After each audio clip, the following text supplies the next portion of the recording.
দেশের পুরাতাত্ত্বিক নিদর্শনগুলোর মধ্যে অন্যতম প্রাচীন ও ঐতিহ্যবাহী স্থান মহাস্থানগড়। দীর্ঘ ইতিহাসের সাক্ষ্য বহন করা এই প্রত্ননগরীর চারপাশে ছড়িয়ে আছে প্রাচীন দুর্গ প্রাচীর, মন্দিরের ধ্বংসাবশেষ, সড়ক ও নানা স্থাপত্য নিদর্শন। কিন্তু গৌরবময় সে অতীত আজ ক্ষয়ে যেতে বসেছে অযত্ন আর অবহেলায়। নিয়মিত সংরক্ষণ না হয় অনেক গুরুত্বপূর্ণ স্থাপনা ধীরে ধীরে বিলীন হয়ে যাচ্ছে। বর্ষাকালে পানি জমে থাকা, আগাছার বিস্তার ও মাটির ক্ষয় সব মিলিয়ে প্রত্নস্থলটির অস্তিত্বই এখন হুমকির মুখে।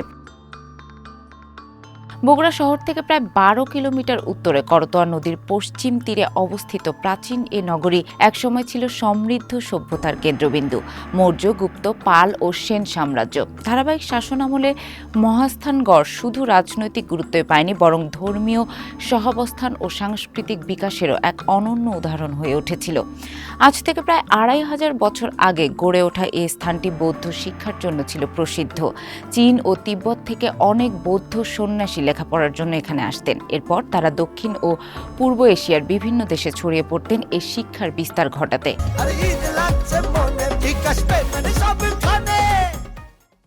মহাস্থানগড়ের ইতিহাসের চেয়ে অবহেলার চিত্রই আজ প্রকট হয়ে উঠেছে।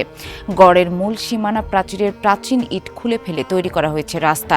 সে পথ দিয়ে অবাধে মানুষ যাতায়াত করছে, চলাচল করছে ভ্যান ও অটো। পুনর্বর্ধনের ইতিহাসের সঙ্গে জড়িত এই নিদর্শনের বিভিন্ন স্থানের প্রাচীন ইট খুলে ও তুলে নিয়ে গিয়ে নির্মাণ করা হয়েছে শতাধিক বাড়ি। এরই মধ্যে গত ১১ মে বগুড়ার শিবগঞ্জ উপজেলা আইন শৃঙ্খলা কমিটির সভায় স্থানীয় সরকার, পল্লী উন্নয়ন ও সমবায় প্রতিমন্ত্রী মীর শাহে আলম জানান, ২০০৭ সালে ফ্রান্সে একটি প্রদর্শনীর জন্য বাংলাদেশের ৩টি জাদুঘর থেকে প্রত্নতাত্ত্বিক নিদর্শন পাঠানো হয়েছিল। এর মধ্যে বগুড়ার মহাস্থানগড় জাদুঘরেরও ছিল। প্রথম চালানের পর দ্বিতীয় চালানের মালামাল পাঠানোর সময় বিমানবন্দর থেকে একটি মূল্যবান মূর্তি হারিয়ে যাওয়ায় অবশ্য পুরো প্রদর্শনীটি বাতিল হয়। অথচ ঘটনার ১৯ বছর কেটে গেলেও এ বিষয়ে যথাযথ তদন্ত হয়নি। সম্প্রতি নিখোঁজ প্রত্ন নিদর্শনের খোঁজে ৯ সদস্যের একটি তদন্ত কমিটি গঠিত হয়েছে। এ কমিটির সদস্য সচিব করা হয়েছে মহাস্থান জাদুঘরের কাস্টোডিয়ান রাজিয়া সুলতানাকে। গত বুধবার এই কমিটির সরজমিনে মহাস্থান জাদুঘর পরিদর্শন করেছে।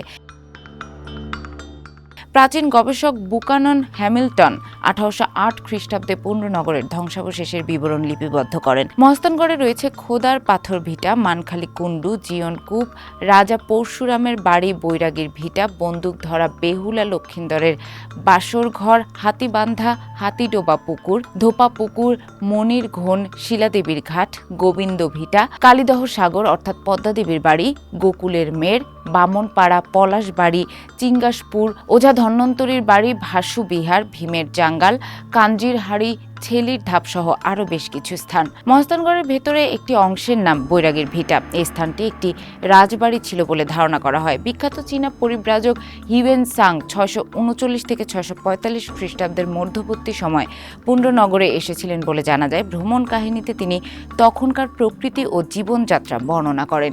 বিভিন্ন সময় খনন কাজের মাধ্যমে এখান থেকে বিধ্বস্ত মন্দির, স্তূপ, কূপ, প্রাচীন মুদ্রা এবং পোড়ামাটির ফলক অর্থাৎ টেরাকোটা উদ্ধার করা হয়েছে।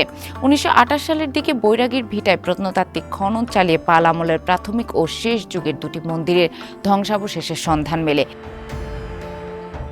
এরই ধারাবাহিকতায় ২০১৭ সালে বাংলাদেশ ও ফ্রান্স যৌথভাবে বৈরাগীর ভিটা ও লইয়ের কুড়িতে খনন কাজ চালায়। প্রায় ২ মাস খননের পর সেখানে মৌর্য, গুপ্ত ও পাল আমলের প্রাচীন অবকাঠামো এবং বৌদ্ধ ধ্বংসস্তূপের সন্ধান মেলে।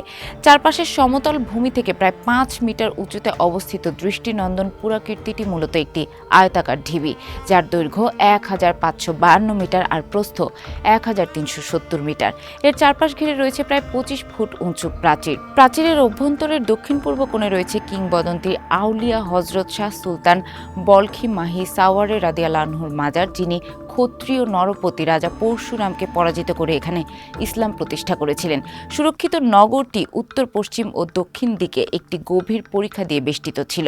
১৯৭৯ সালে স্যার আলেকজান্ডার কানিংহাম এ ধ্বংসাবশেষকে প্রাচীন পুণ্ড্রনগরের ধ্বংসাবশেষ রূপে শনাক্ত করেন। এখানে প্রাপ্ত ব্রাহ্মী শিলালিপি প্রমাণ করে এ নগরী মৌর্য আমলে প্রতিষ্ঠিত হয়েছিল। এশীয় উন্নয়ন ব্যাংক, এডিবি ও বাংলাদেশ সরকারের যৌথ অর্থায়নে 2016 সালে প্রায় 6.5 কোটি টাকা ব্যয়ে মহাস্থানগড়ের কিছু অবকাঠামোগত সংস্কার করা হয়েছিল। পর্যটকদের সুবিধার্থে নির্মিত হয়েছিল ঝুলন্ত সেতু, কাঠের ওভারব্রিজ, মার্কেট, পিকনিক স্পট ও শৌচাগার। এমনকি প্রাচীন ইটের আদলে ইট তৈরি করে দুর্গ প্রাচীর সংস্কার করা হয়েছিল, কিন্তু সঠিক রক্ষণাবেক্ষণের অভাবে আজ সেসব অবকাঠামো ব্যবহার অনুপযোগী ও শ্রীহীন হয়ে পড়েছে। ফলে দর্শনার্থীদের সংখ্যা দিন দিন কমছে। প্রত্নতত্ত্ব অধিদপ্তর সূত্র জানায়, মহাস্থানগড়ের ভেতর দিয়ে পর্যটকদের যাতায়াত ব্যবস্থা করা সহ মনির ঘোন নামক এলাকায় একটি কাঠের তৈরি ওভারব্রিজ নির্মাণ করা হয়েছে। সেই ব্রিজ দিয়ে পর্যটক ও দর্শনার্থীরা দুর্গ প্রাচীরের ভেতরে ঢুকে বৈরাগীর ভিটা ও পরশুরাম প্যালেস পরিদর্শন করে উত্তর পাশের দুর্গ প্রাচীরে ফিরে যেতে পারবেন। এরই মধ্যে মহাস্থানগড়ের পাশেই কালীদহ সাগর থেকে করতোয়া নদী অভিমুখে বয়ে যাওয়া খালের মাঝামাঝি স্থানে একটি ঝুলন্ত সেতু নির্মাণ করা হয়েছে।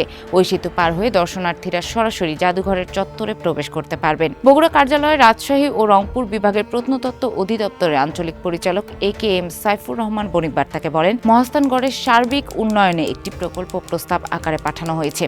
এই প্রকল্পের মধ্যে রয়েছে পর্যটন সুযোগ সুবিধা বৃদ্ধি, প্রত্ন নিদর্শনগুলো সংরক্ষণ করা। মহাস্থানগড়ের সঠিক উন্নয়ন হলে এই অঞ্চলের অর্থনৈতিক চিত্র পুরোপুরি বদলে যাবে। ফ্রান্সে নেয়ার পথে একটি মূর্তি হারিয়ে যাওয়া, এরপর কেটে গেছে 19 বছর, এ সময়ের মধ্যে কোনো তদন্ত হয়নি। এ বিষয়ে জানতে চাইলে সাইফুর রহমান বলেন, মূর্তি গায়েবের ঘটনায় তদন্ত কমিটি হয়েছে, তারা কাজ করছে, প্রতিবেদন পেলে পরবর্তী ব্যবস্থা নেওয়া হবে।